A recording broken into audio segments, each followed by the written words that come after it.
Dans la région du Donbass, à l'est de l'Ukraine, la tension est montée d'un cran ces derniers mois. Depuis le début de l'année 2021, la Russie masse ses troupes à la frontière et plus de 50 soldats ukrainiens sont morts aux abords de la ligne de front. C'est la plus grande escalade de violence dans la région depuis 2018.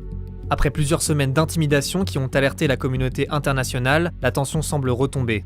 Le 22 avril, la Russie a annoncé qu'elle allait retirer une partie de ses soldats placés le long de la frontière ukrainienne et dans le Donbass. Ils étaient plus de 100 000 selon les estimations de l'Union européenne. Mais les tirs continuent le long de la ligne de front, et beaucoup craignent que l'accalmie ne soit que de courte durée. Mais alors, d'où viennent les tensions entre la Russie et l'Ukraine ? C'est ce qu'on va voir dans ce nouvel épisode de Cartes sur table.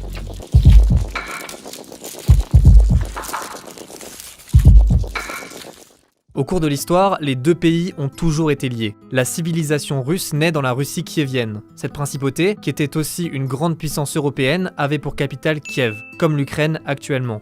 À partir du XVIIIe siècle, la quasi-totalité de l'Ukraine appartient à l'Empire russe. Après une brève période d'indépendance, elle est intégrée en 1922 à l'Union soviétique, qui s'étendra vers l'ouest jusqu'à englober l'entièreté de ses frontières actuelles.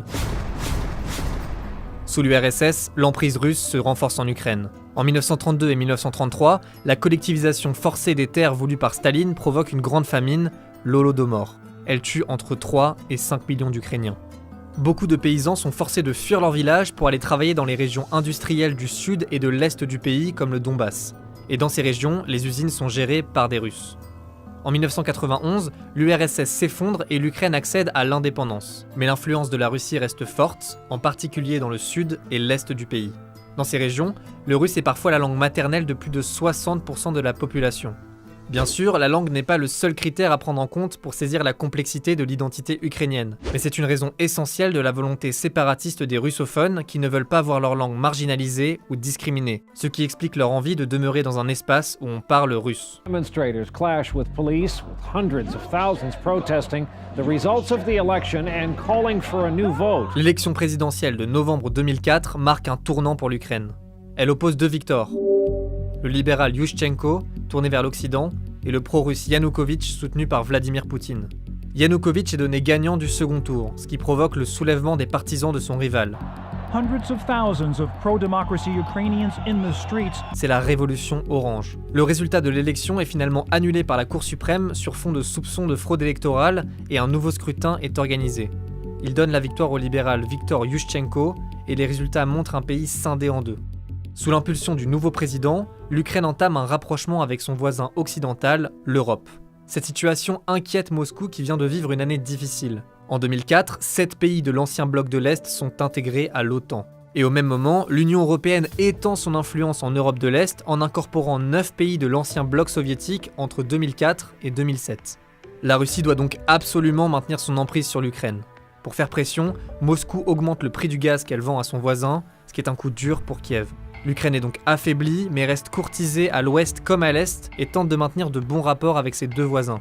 En 2013, l'Ukraine est obligée de se positionner. À ce moment, Kiev s'apprête à signer un accord d'association pour favoriser ses échanges commerciaux avec l'Europe. Poutine, qui veut garder le pays dans sa sphère d'influence, lui propose un autre accord. Il met sur la table 15 milliards de dollars de prêts et une baisse d'un tiers des prix du gaz. Un argument important pour l'Ukraine qui achète plus de la moitié de son gaz à la Russie. Viktor Yanukovych, qui a finalement été élu 3 ans plus tôt, se retire brusquement des négociations avec l'Europe fin 2013 et accepte la proposition russe. Cette décision révolte les Ukrainiens europhiles. 10 ans après la révolution orange, ils occupent à nouveau la place de l'indépendance de Kiev. Très vite, la contestation s'étend à toute l'Ukraine et en particulier aux régions de l'Ouest. En février 2014, les affrontements entre policiers et manifestants redoublent de violence et font plus de 100 morts et des centaines de blessés. C'est la révolution de Maïdan qui force Yanukovych à fuir le pays. En réaction, des manifestants pro-russes protestent contre cette révolution qu'ils voient comme un coup d'État. C'est particulièrement le cas dans les régions du sud et de l'est, comme à Donetsk ou à Louhansk. En parallèle, à partir de février 2014, la situation bascule aussi en Crimée. Cette région est très importante pour les Russes. Jusque dans les années 50, la péninsule appartenait entièrement à la Russie. Puis elle est offerte à l'Ukraine en 1954, mais elle reste dans l'URSS, donc elle n'est pas tout à fait détachée de Moscou.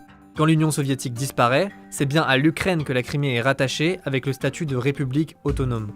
La Russie perd alors une zone hautement stratégique, puisque la Crimée a un accès direct à la mer Noire, qui communique avec la Méditerranée, qui se jette ensuite dans les océans.